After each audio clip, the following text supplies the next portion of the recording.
We're standing here 2 kilometers away from Garsen town and slightly more than 100 kilometers away from the coastal town of Malindi.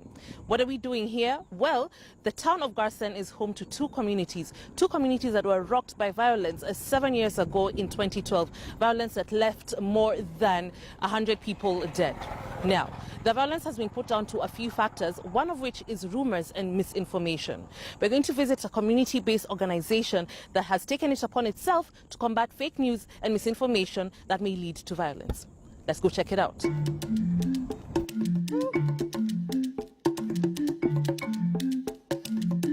At first glance, Garsen is a calm town, everyone going about their business. This is in stark contrast to the events of 7 years ago.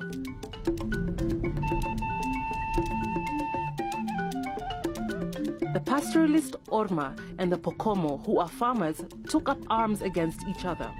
When the dust settled, villages were left deserted, homes razed to the ground, and only scavengers picking at animal carcasses left behind, a result of violence that left many dead.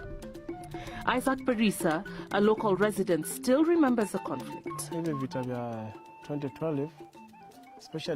2012 conflict started before the 2013 election and started between two people, a pastoralist and a farmer.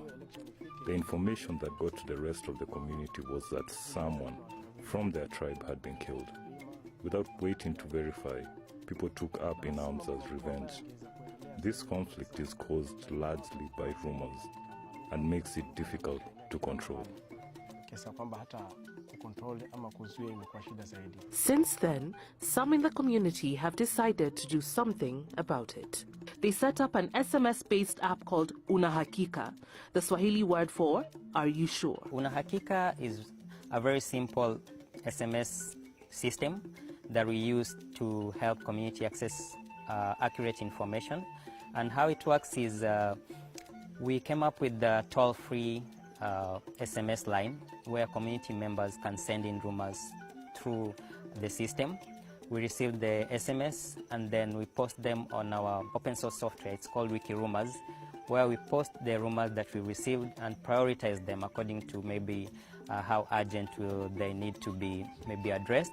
So after prioritizing them, I work with a team of the so-called community ambassadors who are the human face of Unahakika. These are people that we've trained to help us verify information of happenings maybe within their locality. The Unahakika app has gone on to give rise to Amani FM, a community radio station named after the Swahili word for peace, and manned entirely by volunteers that come from both the Pokomo and the Orma. According to Madina Muhammad, one of the presenters, Amani FM is more than just fun and games. Amani FM has contributed a great deal to peace building. Many people here cannot get the information and news through their mobile phones. Listeners are now able to get news from right here. What contributes most to the conflict here is the wrong information. With Amani FM, listeners know what is happening right now. Many in this remote community use radio as their primary source of news, and in a community where fake news has resulted in loss of life, verification is very important. When we hear rumors, we go on air, and using the Unahakika app, we make sure that the information we broadcast is factual.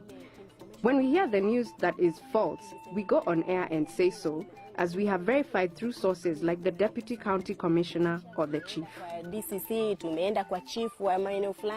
In remote areas like Tana River County, where two communities with such different ways of life live in close proximity, the threat of conflict is never far away.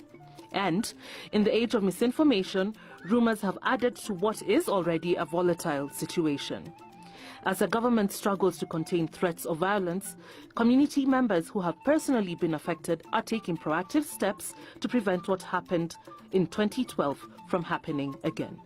Shiro Morioki, BBC.